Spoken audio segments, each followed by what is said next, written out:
akamwambia mkewe, mke wangu, tumesikia mnada wa kwenda katika jihadi, na mimi ni miongoni mwa wale ambao kesho asubuhi naondoka kwenda kwenye jihadi. Lakini mke wangu, vita ina mambo mawili, kuna kupigana ukarudi, lakini pia kuna kupigana ukafa huko huko. Ikitokea mke wangu nimepigana nimerejea, nitamshukuru Mwenyezi Mungu Subhanahu wa Ta'ala, na ikitokea nimepigana na nimeuawa, mke wangu, wasia wangu huu hapa, huyu mwanangu muangalie, mlee, mtunze, hizi mali ni mali zake. Yule bwana akaishia hapo. Asubuhi akaondoka kwenda kwenye jihadi. Kazi iliyofanyika kule, Allah Subhanahu wa Ta'ala alimhitaji yule bwana akafa kwenye jihadi. Mkewe zilipofika saa, anaona saa zinakwenda, lakini waliokwenda kwenye jihadi baadhi yao anawaona wanarudi, akaona hawezi kustahamili. Akamsimamisha mmoja aliyekuwa anapita, akamuuliza, mbona yule ninayempenda ambaye sipendi nimkose kwenye macho yangu, simuoni, fulani bin fulani yuko wapi? Yule akamwambia, inna lillahi wa inna ilaihi rajiun, huyo kama ni mmeo amekufa ndani ya jihad.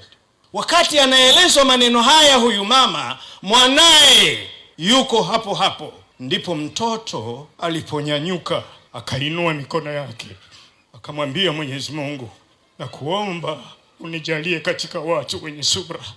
Huu mtihani si mtihani mdogo, huu ni mtihani mgumu.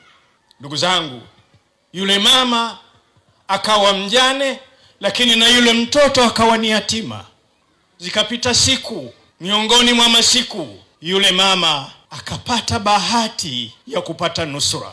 Alipopata nusra, yule kijana akafurahi, akasema, nimepata baba wa kambo, shida zangu, matatizo yangu atanitatulia babangu huyu. Ilipokuwa inafika wakati wa chakula, mama amepika, analeta chakula kwenye meza, yule kijana yatima anasogea karibu na baba yake wa kambo ili wale pamoja. Baba wa kambo anampiga kikumbo, anamwambia, nenda nyuma kale chakula chako huko nyuma. Kijana ananyanyuka, anajipinda pembeni, anainua mikono, anasema, Mwenyezi Mungu, nijalie katika watu wenye subra. Mara ya kwanza hivyo, mara ya pili hivyo, ikawa sasa hata kijana yule hana hamu hata ya kumsogelea baba wake wa kambo.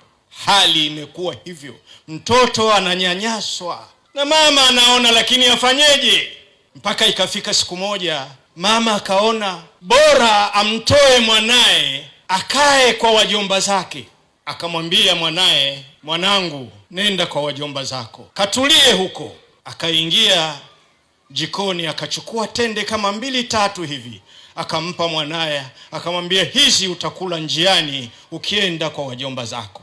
Inasemekana ilikuwa ni siku miongoni mwa sikukuu za Kiislamu. Yule mtoto ameshika tende, anakwenda kwa wajomba zake. Alipofika njiani, akakutana na kundi la watoto wenzie, wamevaa vizuri. Akaona na yeye kwa sababu ni watoto wenzie, naye aingie acheze na watoto wenzake. Alipoingia kuanza mchezo ulikuwa watoto wale wanaulizana, kila mmoja anamuuliza mwenzie, kwenu baba yako amechinja nini? Baba yako, mama yako amepika nini? Huyu anasema, aliyechinja ngamia amechinja ngamia, aliyechinja ng'ombe, aliyechinja mbuzi.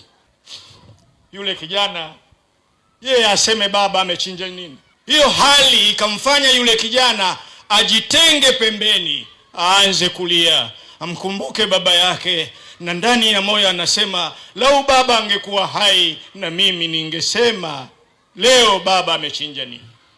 Bahati nzuri, wakati yuko amejinamia analia, machozi yanamtoka, mara Bwana Mtume sallallahu alayhi wasallam anatoka msikitini, anapita njia ile, akalikuta kundi la vijana wanacheza na huyu yuko pembeni analia.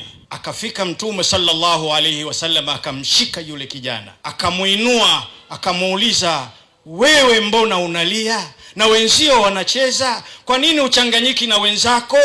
Yule kijana akasema bila kumjua kwamba huyu ni mtume, akamwambia, baba yangu alikufa katika jihadi. Hapa wenzangu wanataja kila mmoja baba yake alichokichinja nyumbani, mimi sina baba, nitasema nini? Mtume sallam akamwambia usihuzunike, akamshika mkono, akamtoa, akamwambia nifuate.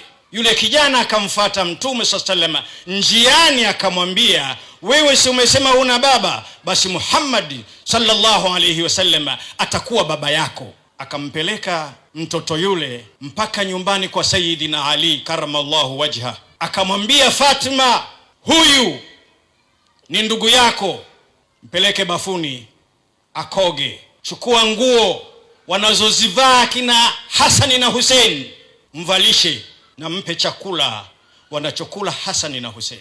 Bi Fatima akayafanya yote hayo. Baada ya kijana yule kula chakula, akachomoka, akarudi kule kule kwa vijana wenzie, ashakula, ashashiba, ashavaa vizuri, ashakoga.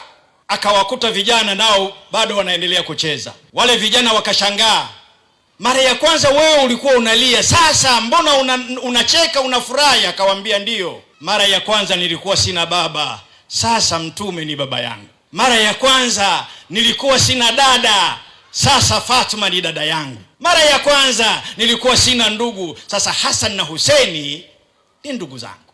Subhanallah. Ndugu zangu, kijana alipata furaha baada ya Mtume sallallahu alayhi wasallam kumchukua.